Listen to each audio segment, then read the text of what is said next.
ইমানের 15তম শাখার ভিডিওতে সকলকে স্বাগতম।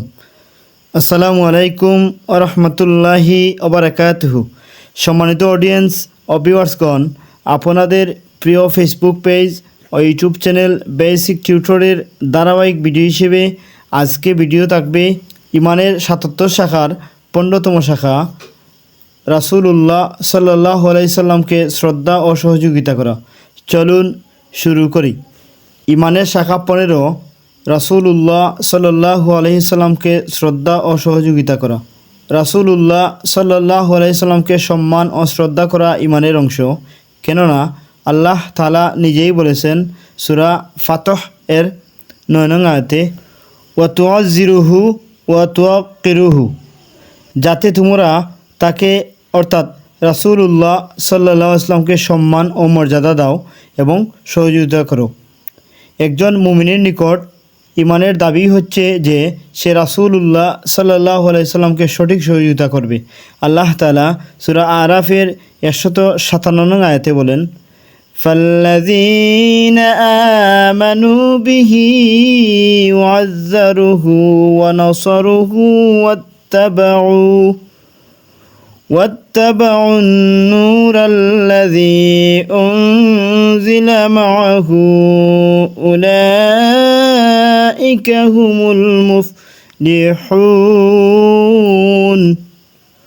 অতঃপর যারা তার উপর ঈমান আনয়ন করেছে অর্থাৎ রাসূল সাল্লাল্লাহু আলাইহি সাল্লামের প্রতি শ্রদ্ধা রেখেছে এবং তারা সাহায্য সহযোগিতা করেছে, তারাই কল্যাণ লাভ করেছে।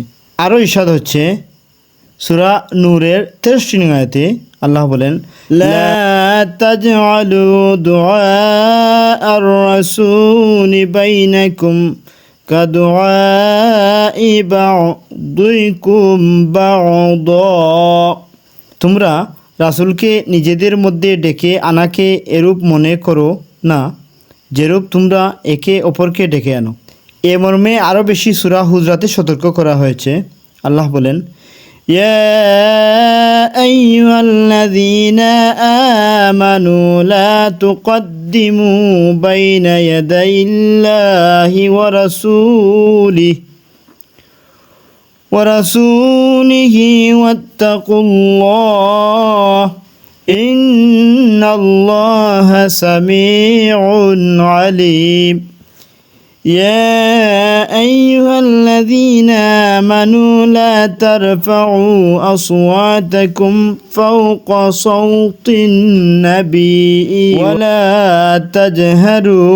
ولا تجهروا له بالقول كجهر بعضكم لبعض أن تحبط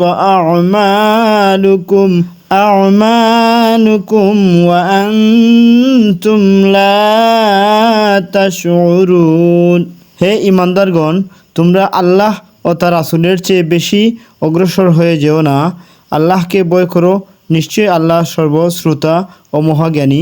নিজেদের কণ্ঠস্বর নবীর কণ্ঠস্বরের চেয়ে উঁচু করো না, নবীর সাথে জুড়ে কথা বলো না, যেমন তোমরা পরস্পরের সাথে করে থাকো। এরূপ করলে তোমাদের আমল বিনষ্ট হয়ে যাবে, তোমরা অনুভব করতে পারবে না। আল্লাহু আকবার। সম্মানিত অডিয়েন্স ও ভিউয়ার্সগণ, আজকের ভিডিও থেকে আমরা জানতে পারলাম ইমানের 15তম শাখা 77 শাখার মধ্যে হচ্ছে রাসূলুল্লাহ সাল্লাল্লাহু আলাইহি সাল্লামকে শ্রদ্ধা ও সহযোগিতা করা। আমরা আমাদের বাস্তব জীবনে যেন রাসূলুল্লাহ সাল্লাল্লাহু আলাইহি সাল্লামকে শ্রদ্ধা ও সহযোগিতা করতে পারি। আমিন ইয়া রাব্বাল আলামিন। আসসালামু আলাইকুম ওয়া রাহমাতুল্লাহি ওয়া বারাকাতুহু।